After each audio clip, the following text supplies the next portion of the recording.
شهادة تنجي قائلها من عذاب النار. وأشهد أن محمدا عبده ورسوله وصفيه وخليله من خلقه محمد بن عبد الله صلى الله عليه وعلى آله وصحبه وسلم تسليما كثيرا. أيها المؤمنون، أوصي نفسي وأنفسكم بتقوى الله. قال الله تعالى: ولقد وصينا الذين أوتوا الكتاب من قبلكم وإياكم أن اتقوا الله. وقال الله تعالى: يا أيها الذين آمنوا اتقوا الله وقولوا قولا سديدا يصلح لكم أعمالكم ويغفر لكم ذنوبكم ومن يطع الله ورسوله فقد فاز فوزا عظيما.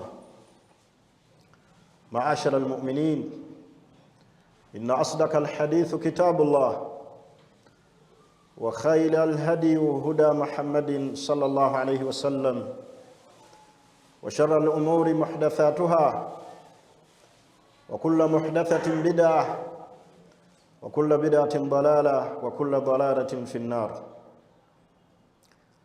atenderezebwa Allah subhanahu wa ta'ala nyini matendo yoyo Allah waniridde eggulu n'ensi na byonna ebirimu, omugabirizi w'ebitonde byonna ebiri waggulu ne mu bbanga.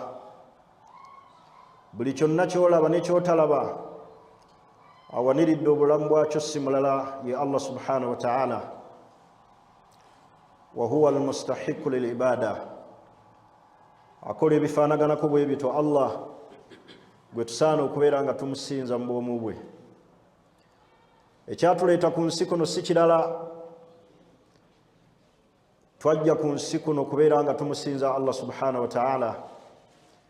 Ebisigadde byonna okulya, okusuubula, okuwasa, byonna byegatta ku ekyo Allah kye yatuleetera ku nsi kuno ekikulu ekyokubeera nga Allah asinzibwa. wama khalaqtu ljinna wal insa illa liya'budun. Atutegeeza Allah subhanahu wa ta'ala okutondebwa kw'amajinni n'okutondebwa kw'abantu si kirala kubeera nga Allah subhanahu wa ta'ala tumwawula mu bwomu bwe. Nkakasa nti Allah subhanahu wa ta'ala yatendebwa n'ebitende ebya waggulu ebitali mu bukendeevu, era nga Allah byatendebwa nabyo buli kye yeetenda Allah subhanahu wa ta'ala akiri. Ate ffe abantu okwawukanako n'ekyo, waliwo bye batutenda nabyo nga tetubiri, waliwo bye batutenda nabyo nga bikendeevu gye tuli, naye Allah subhanahu wa ta'ala yattasifu bisifati alkamal.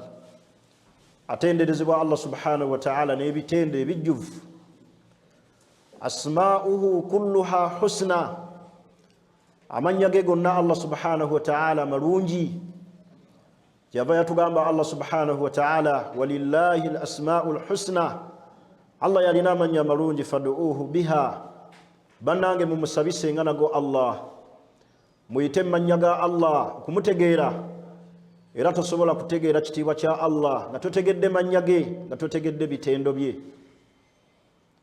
Kubanga amannya ge gakutegeeza Allah subhanahu wa ta'ala kiki kyali, obuyinza bwe, amaanyi, okusaasira kwe n'okusonyiwa, byonna Allah subhanahu wa ta'ala tuba twagala okumutegeera, tuba twagala Allah subhanahu wa ta'ala okumusaba, tukozesenga nnyo amannya ga Allah subhanahu wa ta'ala. Ayuha almu'minun, baganda bange abasiraamu, fa usi nafsi wa anfusakum bitaqwa Allah. Naamira omwoyo gwange n'ejjammwe okubeera nga mutya Allah subhanahu wa ta'ala. Fahiya a'dhamu lwasaya. Teriyo kiramu kisinga bunene okujjako ekyo Allah kye yatulaamira ekyokubeera nga Allah tumutya. Ya ayyuha alladhina amanu ttaqullah wa qulu qawlan sadida. Abange mmwe abakkiriza mutya Allah nga mukola emirimu emirungi, nga mwewala ebyonoono ebiyinza okubatuusa mu busungu bwa Allah, era mwogere ebigambo ebirungi bye mugenda okufunamu empeera mu maaso ga Allah subhanahu wa ta'ala. N'olw'ensonga eyo baganda bange abasiraamu, fa usikum bi a'zamil wasaya. Kyensokera ddala mu khutuba eno ey'ekitiibwa kwe kubeera nga mbalamira bi a'zamil wasaya, ekiraamo ekisinga obunene, wa hiya taqwa Allah, kyekyokutya Allah subhanahu wa ta'ala. Fala najata wala salaha linnas illa bittaqwa. Teriyo kwesima, teriyo kuona okujjako omuntu ng'akulembeza okutya Allah subhanahu wa ta'ala. Bakubiriza okubeera nga tusigala nga tuli basiraamu. Olubeerera y'eddiini Allah subhanahu wa ta'ala ye yatulondera mu byonna, n'atulondera eddiini eno ey'obusiraamu nga ye yebbeeyi. Mu byebbeeyi byonna Allah subhanahu wa ta'ala yatuwa eddiini. Ne bw'oliva mu nsi muno ng'ebirala tubifunye, naye ng'ofunye obusiraamu kikumalira. Wa kafa biha minan ni'am, kikumalira ebyengera byonna by'olaba mu nsi muno abantu bebyagala nabyo. Naye ekyengera eky'obusiraamu kyalaga wala. Sookera ddala tekigulwa ssente. Teriyo muwendo mu nsi muno gugula kyengera kya busiraamu. Buli yenna ali mu busiraamu abunyweze, abusome, abutegeere, ate abweyagaliremu. Allah tegeeza mu Qur'ani y'ekitiibwa, inna Allaha astafa lakum ad-din. Allah yabalondera mu byonna n'abasiimira eddiini, fala tamutunna illa wa antum muslimun. Bannanga okufa tekubatuukangako okujjako nga muli basiraamu. Khutuba yaffe eno ey'olwaleero biidhinillah ngenda kwogera ku gimu ku mirimu egigenda okuzitoya minzaani y'omuddu ku yawma al-qiyama. Baganda baffe twetaagisa minzaani zaffe zizitowe ku akhira. Alijja ne minzaani nga mpewufu, giriba miranga na biwoobe, naye twetaaga okumanya mirimu kyegyo egizitoya minzaani, egigenda okuzitoya minzaani y'omuddu ku yawma al-qiyama. Omulimu ogusookera ddala tawhidillah, kwawula Allah subhanahu wa ta'ala. Baganda bange abasiraamu, ma min shay'in a'zam wa athqal fi mizani al-'abdi yawma al-qiyama. Teriyo mulimu munene, teriyo mulimu muzito gugenda kuzitoya minzaani ku yawma al-qiyama illa tawhidillah, okujjako kwawula Allah subhanahu wa ta'ala. Java Allah subhanahu wa ta'ala arsala jami'ul anbiya, yatuma bannabbi bonna bi amri tawhid, n'ekiragiro ky'okubeera nga Allah subhanahu wa ta'ala ayawulwa. Walakad ba'athna fi kulli ummatin rasula an ibudu Allah wajtanibu at-taghut. Allah yagaa nti twatuma mu buli mulembe gwonna Allah yatumamu ababaka. So nga kye yabaleeta an ibudu Allah, abantu babeere ne tawhid, basinze Allah. Wajtanibu at-taghut, abantu beewala okusinza ebyawongo, abantu beewala okusinza amasanamu, abantu beewala okusinza lubaale. Ma min shay'in a'zam wa athqal fi mizani al-'abdi yawma al-qiyama illa tawhidillah. Teriyo mulimu gugenda kusinga kuzitowa ku minzaani ya muddu ku yawma al-qiyama okujjako tawhid. Baganda bange abasiraamu, nyweze tawhid okwawula Allah. Olwaleero enkola ey'ekishiriku, enkola ey'olubaale ey'okutwala eby'olubaale ng'ekikulu, olwaleero yejjudde mu famire zaffe, yejjudde ku mirimu gyaffe, yejjudde mu mbeera zonna ez'enjawulo.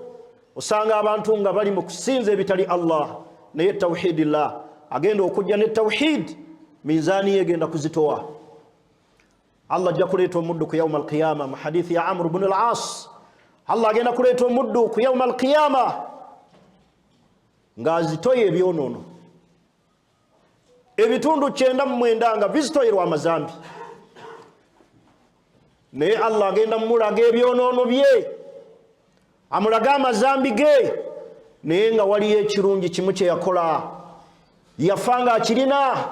Allah amutunuze mu mirimu gye, amutunuze mu bibi, amugee nti hal dhalamaka katabati. Abawandiika emirimu balina obulyaza amaanya bwe bakolako, omuntu akaka ssente ebyo byonna ebikyamu yabikola. Naye Allah amugambe nti gye tuli olinayo ekirungi. Kirungi kyekyo tawhid, kwawula Allah. Omuntu oyo Allah subhanahu wa ta'ala muyingize ejjana kubanga yafiira ku tawhid. baganda banga basilamu teriyo kyabbeeyi teriyo kizitowa ku minzaani nga tawhidi nga kufanga ofudde ne tawhidi bali mufire ku la ilaha illa Allah mukakase ekigambo ekyo la ilaha illa Allah sidikan wa amalan wa itiqadan nga ddala mukyogera kiviira ddala ku ntobo y'omutima nga mukikakasa ku nnimi zammwe nti la ma'budun bihaqqin illa Allah teri yasaana kusinzibwa mu butuufu okujjako Allah naye okusinza lubaale okubeera n'eirizi okubeera n'ensaasi okubeera n'amayembe okubeera n'amajinni tebigenda kuyamba ku lunaku olwakhira la salaha wala falaha wala najata li abdin yawma alqiyama teri yagenda kwesiima wadde okuwona ebizibu by'ensi eno n'ebizibu bya akhira okujjako yagenda okufanga alina tawhidi banange la ilaha illa Allah la ma'budun bihaqqin illa Allah amakulu kitegeeza teri yasaana kusinzibwa mu butuufu okujjako Allah buli omu weekyekinga ettawhidi yo eyimiridde etya buli omu weekyekinga eddiini ye eyimiridde ku ki omusingi omunywevu ogwatumya bannabbi bonna Allah nassa n'ebitabo kubeera nga tusinza Allah mbwomu kubeera nga tutegeera Allah subhanahu wa ta'ala naye tawhidi agenda kuzitoya emirimu gy'omuddu ku yawma alqiyama omuntu ne bw'anajja n'amazambi amalala ge yakola tekitegeeza nti ate abasiraamu bagakole naye alijja nga alina ebyamusobako ng'omuntu naye nga tawhidi ye yali mutuufu agenda kuwona Allah amuyingiza ejjana nabbi wa Allah ayitibwa Musa alayhi salatu wassalam yagamba Allah n'amugamba nti ya rabbi allimni kusaba onjigirize ekigambo adhkuruka biha wa ad'uka biha kigambo ekyo nja kutenderezanga nakyo Allah era kyenja okusabisanga nakyo Allah n'amugamba njagala ompeeyo ekigambo ekyange nga kyanjawulo Allah n'amugamba nti ya Musa kulu la ilaha illa Allah n'amugamba nti Musa gamba la ilaha illa Allah Musa yagamba Allah n'amugamba nti ya rabbi kullu ibaduka yakuluna la ilaha illa Allah abaddu bo bonna boogera ekigambo ekyo ekya la ilaha illa Allah naye njagala ompeeyo ekyange ekyenjawulo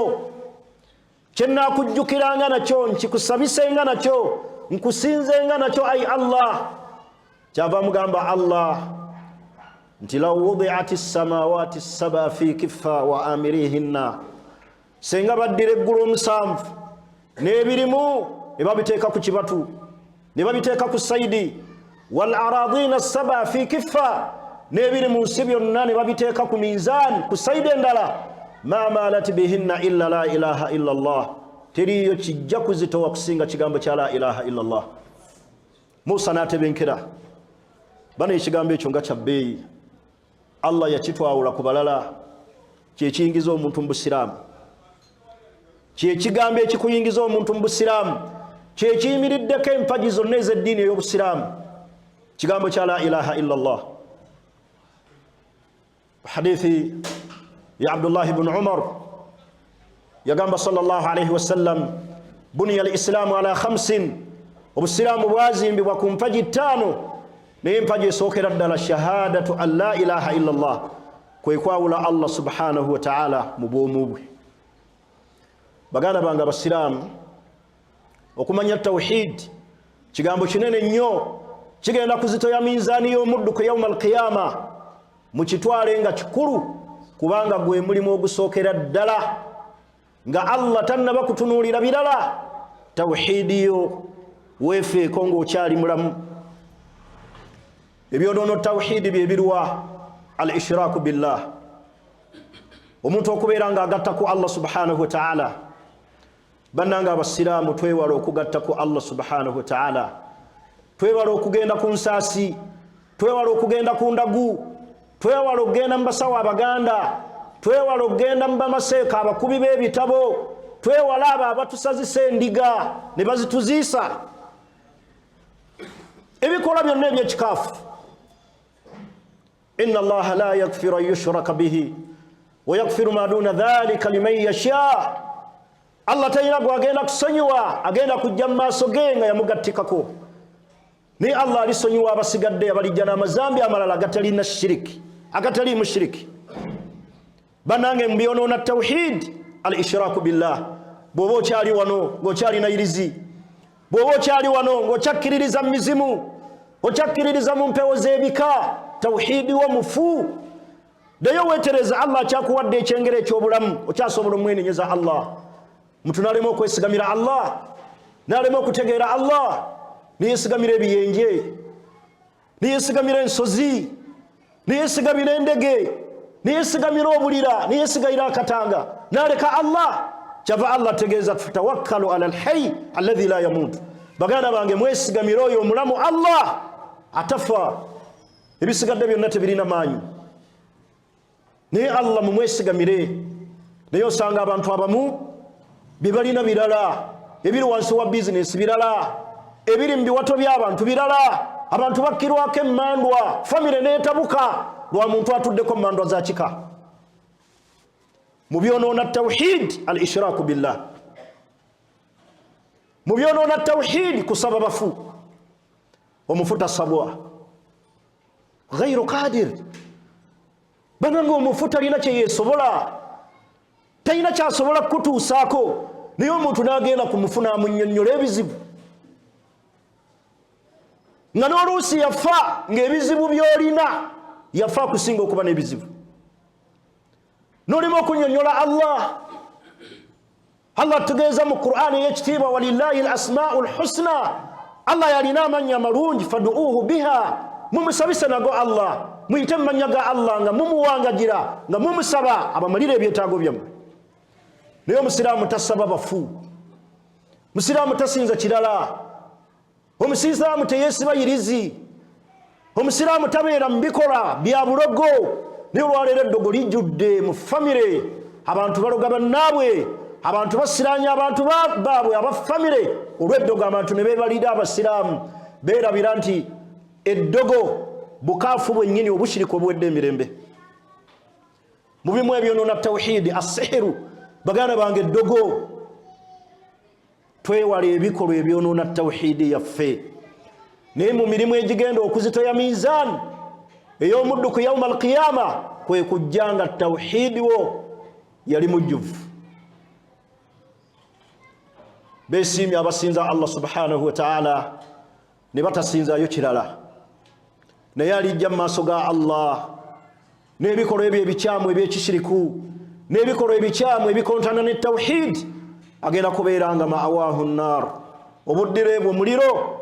Bane tukyalina chance ey'okwenenya okudda eri Allah. Kyava Allah tukoola n'atugamba nti kul ya ibadiya alladhina asrafu ala anfusihim. Bananga abakyali mu shiriki temugwamu ssuubi, mukyalina omukisa ogw'okwenenyeza Allah subhanahu wa ta'ala.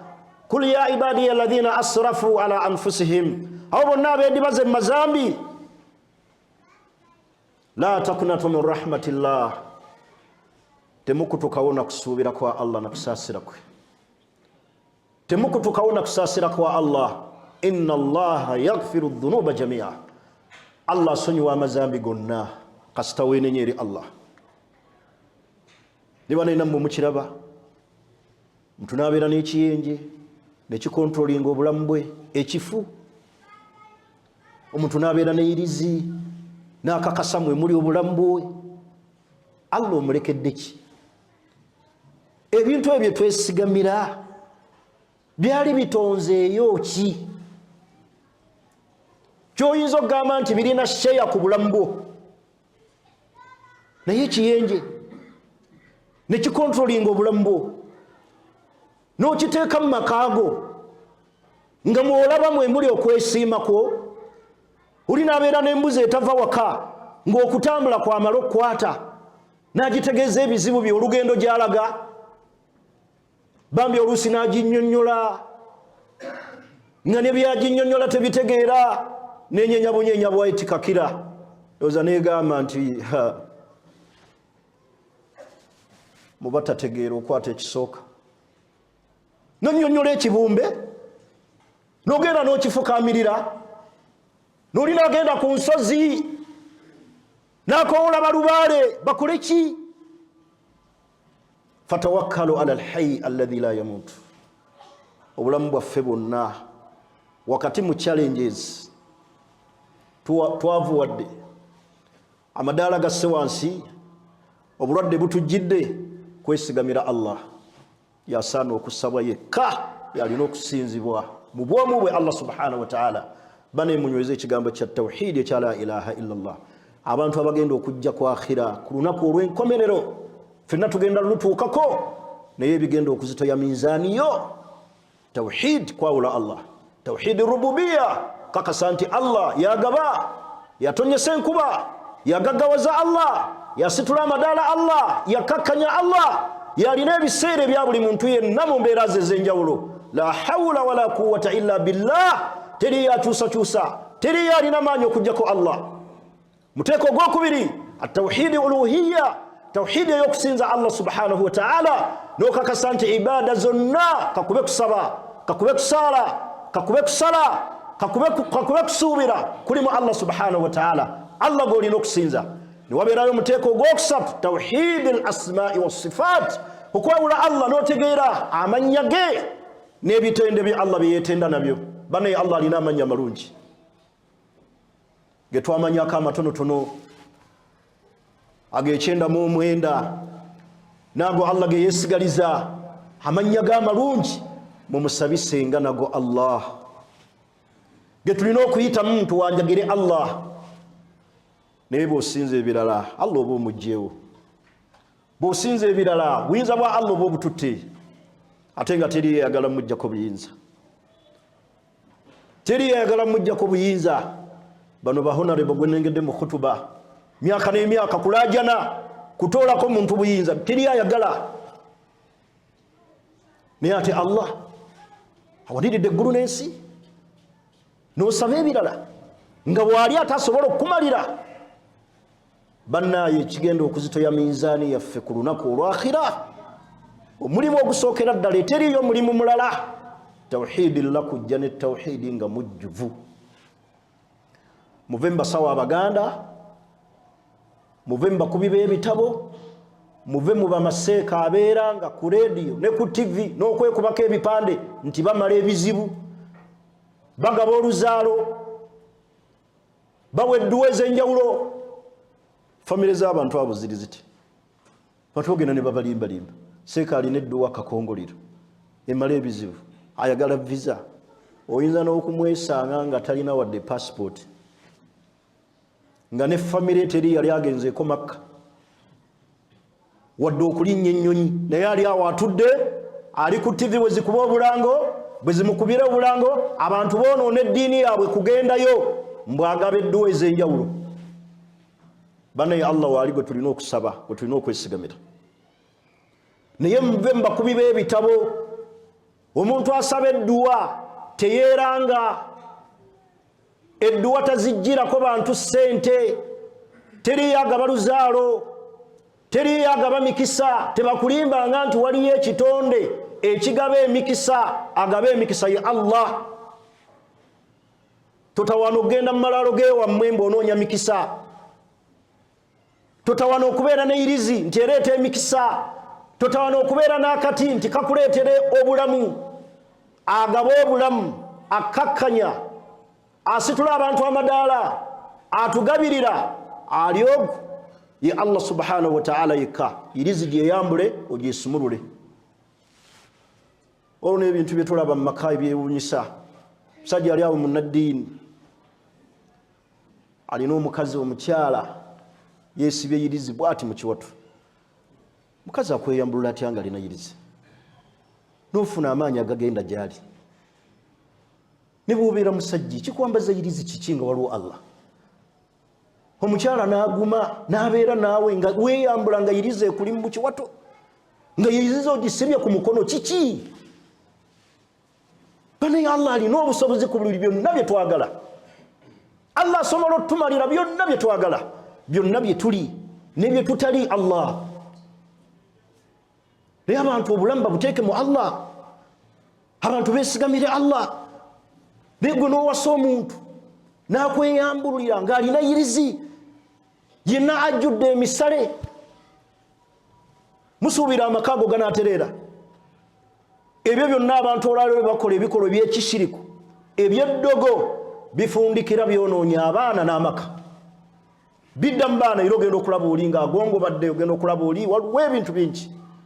Bano ebyo byonna ebyo mulaba abantu bye bakola byonoona abaana baffe n'enzikiriza ate n'okutuuka eri Allah subhanahu wa ta'ala nga Allah tatusonyiye. أقول قولي هذا واستغفر الله لي ولكم ولجميع المسلمين والمسلمات من كل ذنب فاستغفروه وتوبوا إليه إنه هو البر وهو التواب الكريم.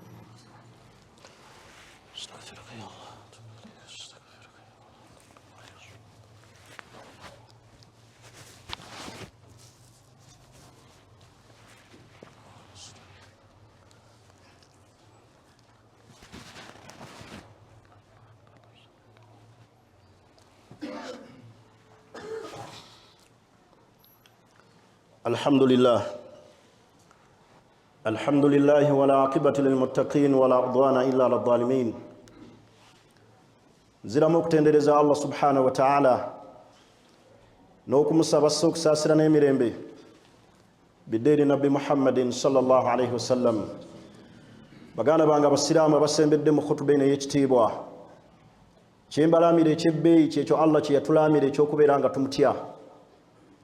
Ekyokubiri baganda bange abasiraamu tunyweze tawhidi mu bulamu bwaffe, tusome tawhid, tutegeeze abaana baffe obukulu bwa Allah, tutegeeze abakyala baffe obukulu bw'okunywerera ku Allah n'okumwesigamira. Inna arruka wattamaimu wattiwala shirk, ebyo n'olwalira abantu bye bakola eddogo, abakyala bye bakola bafune obwagazi eri abasajja. Nabbi yagamba sallallahu alayhi wasallam shiriki kuba kugattika ku Allah. Mwewale eddogo, mwewale obukaafu, mwewale okufanga temuli basiraamu. Allah yatusiimira mu byonna n'atusiimira eddiini. Nema min shay'in athqal fil mizan yawma alqiyama lil abd, teriyo kigenda kuzitoya mizani ku lunaku olwakhira. Mizani y'ekitabo kye kigendo kizitoya. Allah mizani gyagenda okutunulamu nga nzito ye mizani y'omuddu eyafa ng'afiiridde ku tawhid. Man mata wa huwa ya'lam, man mata wa huwa akhiru kalamihi la ilaha illa Allah dakhala aljanna. Omuntu yenna afa ng'akakasa titeri yasinzibwa mu butuufu okujjako Allah n'abeera nga talina bikolwa bya shiriki, dakhala aljanna. Nabbi sallallahu alayhi wasallam yagamba agenda kuyingira ejjana. Bannange era tweraliikirira okugwa mu shiriki. Buli kiseera beera ku bwerinde ng'otya obutagwa mu shiriki. Ebisobola okusuula mu shiriki tomanya, naye saba Allah akunywereze ku ddiini. Wallahi olumbe lusobola okujja ne lukukuba wansi ku ttaka, naye nga buli ajja okukulambula akuzza ku bya shiriki. Oluusi n'oziba n'omumwa ne bakusitula, tokyeyamba, tokyayogera, kakana bakusudde mu ssabo. Waliyadhu billah. Bani Allah tuwe enkomerero ennungi.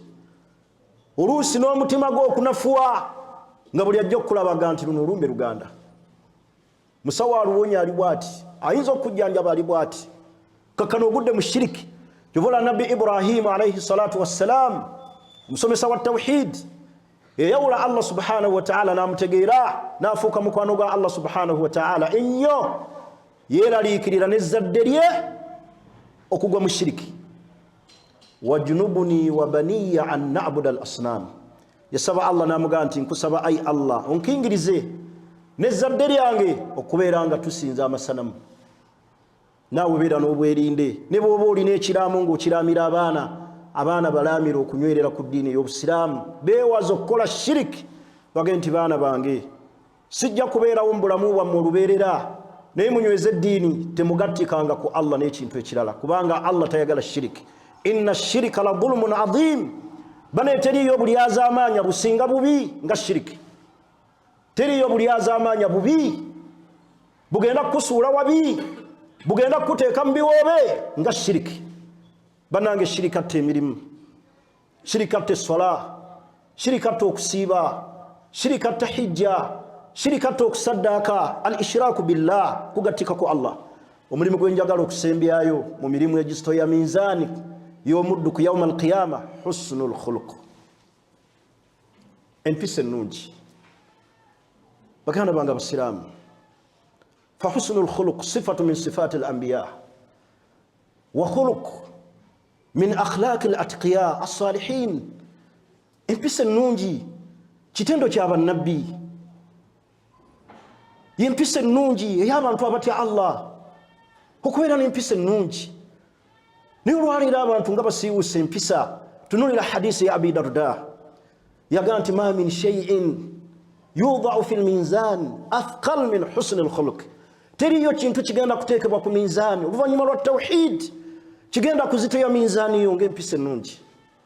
Mbalamira okubeera n'empisa ennungi, okweyisa obulungi eri abantu. Laba Allah bwe yatugamba, laba Allah bwe yasuuta Nabbi Muhammadin sallallahu alayhi wasallam n'amugamba nti wa innaka la ala khuluqin adhim.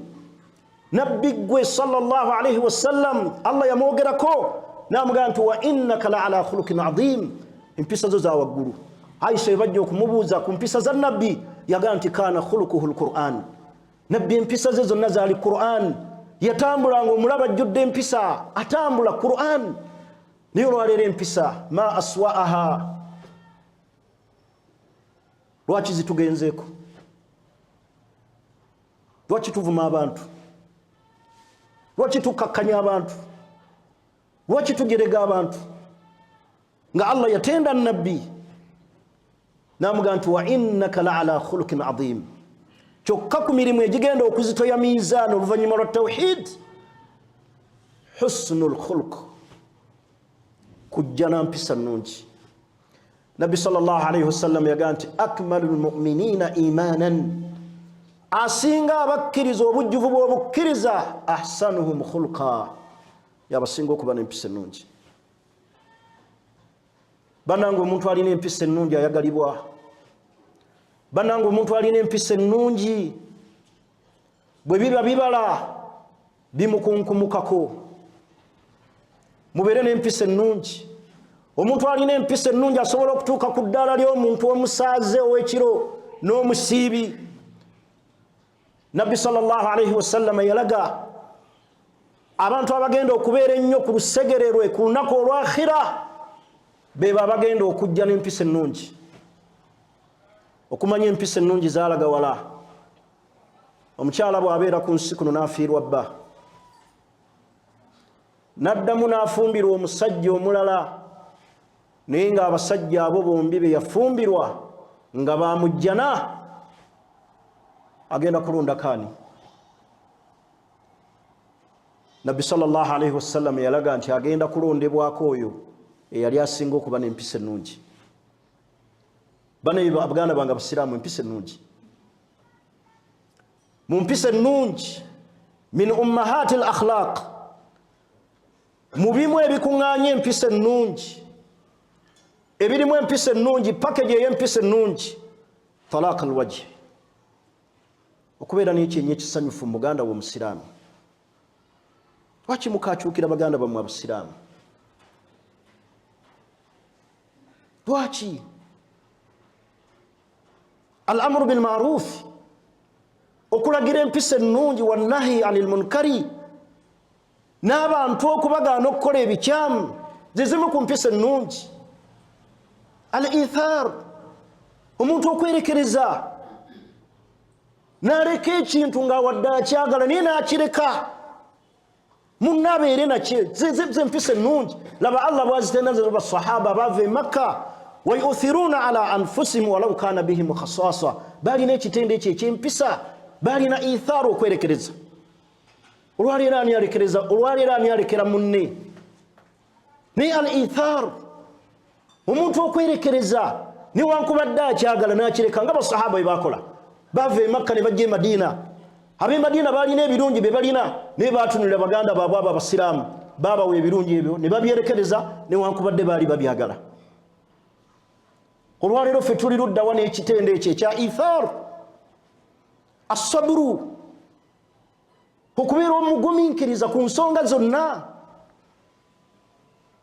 Alhaya, ensonyi, min ummahati al-akhlaq, ebirimu empisa. Alhaya, omuntu okubeera nga alina ensonyi. Banandaba batya? Banampulira batya? Banandabira batya mu kifo kino ekikyamu Allah kyatayagala? Alhaya, fastahi min Allah, mukwatibwe Allah ensonyi nga temunnabakwatibwa abantu nsonyi. Ensonyi ziviira ddala mukwatibwa Allah ensonyi ne zijjanga zikka. Naye ensonyi mutunuulire olwaleero ekyambalo ekyo eky'ensonyi ekivudde mu bantu abasinga obungi. Abakyala, abasajja, bannaddiini, ensonyi. Baganda bange ensonyi. Tibul kalam, ebigambo ebirungi, min husnul khuluq, zizimu ku mpisa ennungi nga Allah baatugamba nti waqulu linnasi husna, abantu mubagambe ebigambo nga birungi. Ne gwe oyagala okujja ku kikyamu mugambe ebigambo ebimusembeza eri Allah, omulaga akabenje akalimu, naye nga tomunakuwazizza ate tomunyizizza ate nga tomuvumye wadde okumukakkanya, kubanga alkamalu lillah. Baganda bange obujjuvu bwonna bwa Allah subhanahu wa ta'ala.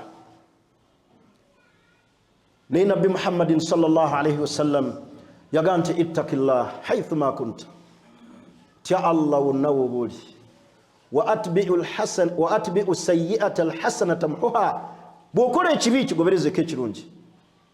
Okoze ekibi wenenye, okoze ekibi beerayo omulimu omulungi gw'okola. Wa khaliqi nnasa bihusnil khuluq, abantu kolagana nabo mu mpisa ennungi.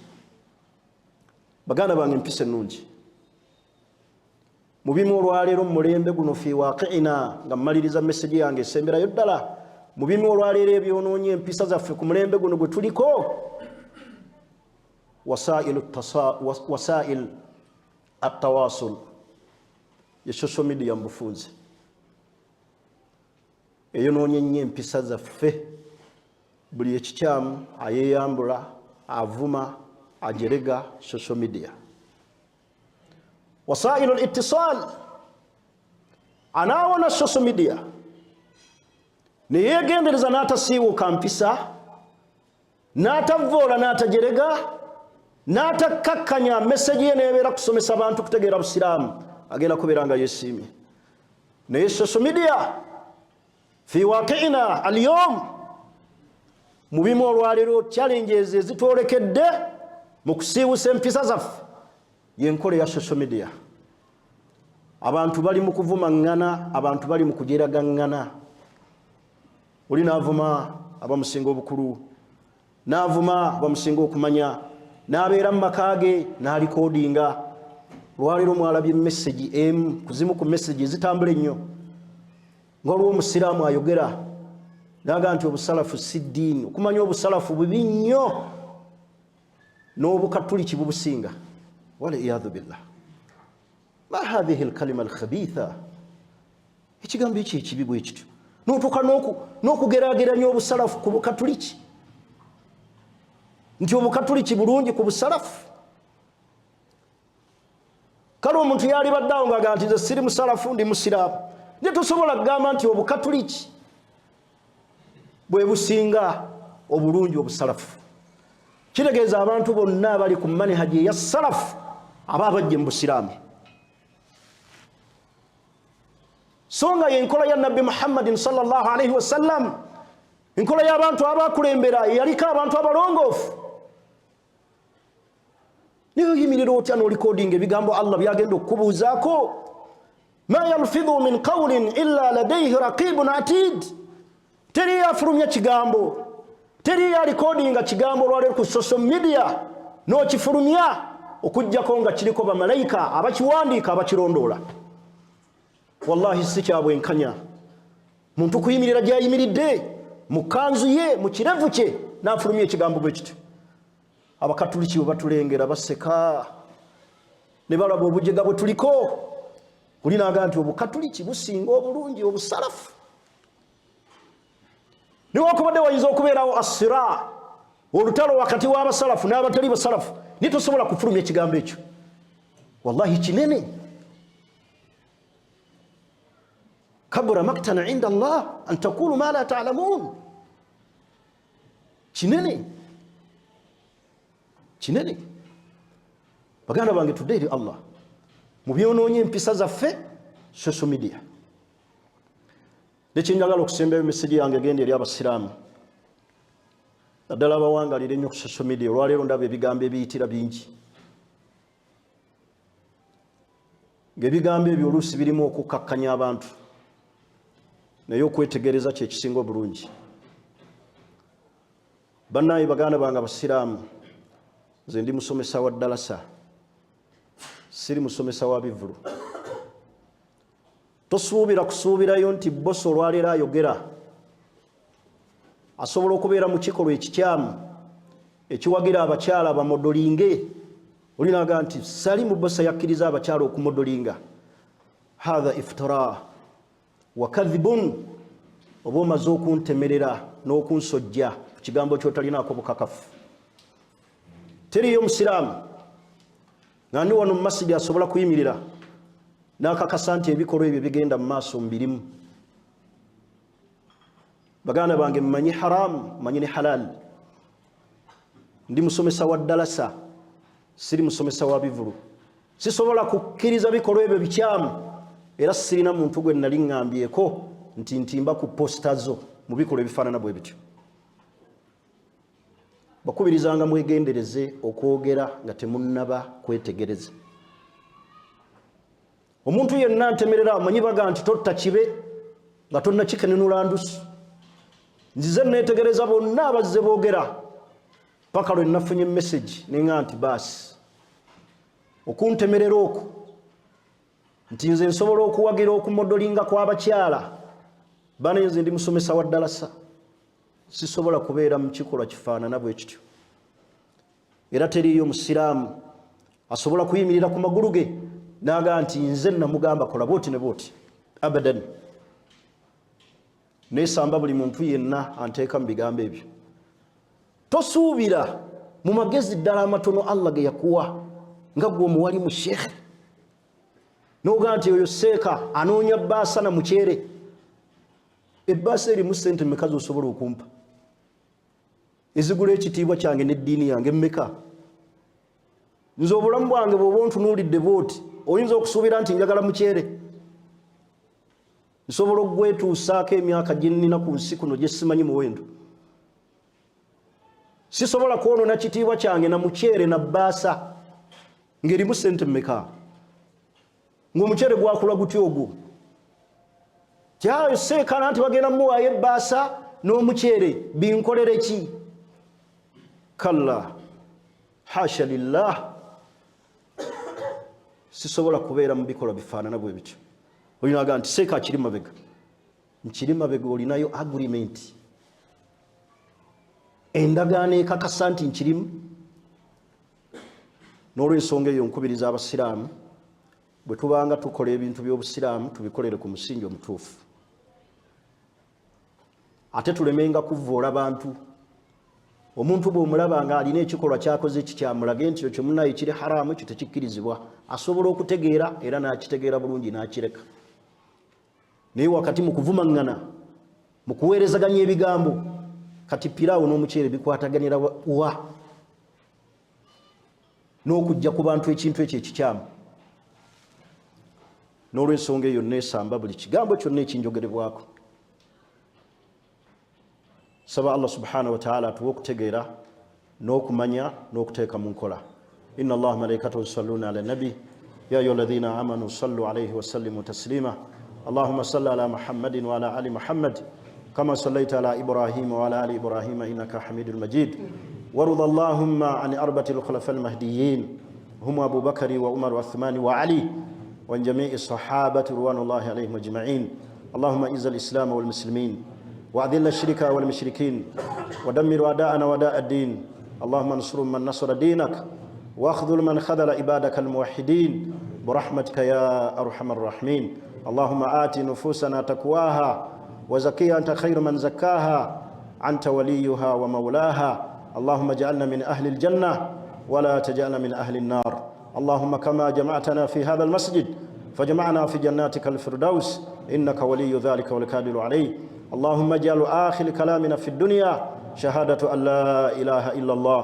اللهم اجعل بلدنا هذا وغندا آمنا مطمئنا رخاء وسائر بلاد المسلمين. اللهم انصر إخواننا المستضعفين في فلسطين. اللهم انصر إخواننا المستضعفين في فلسطين. اللهم انصرهم نصرا عزيزا معزرا برحمتك يا أرحم الراحمين. وعليك باليهود الغاصبين، اللهم عليك باليهود الغاصبين، اللهم عليك باليهود الغاصبين، فإنك أنت الجبار القهار، لا إله إلا أنت سبحانك إنا كنا من الظالمين. وصلى الله وسلم والحمد لله رب العالمين.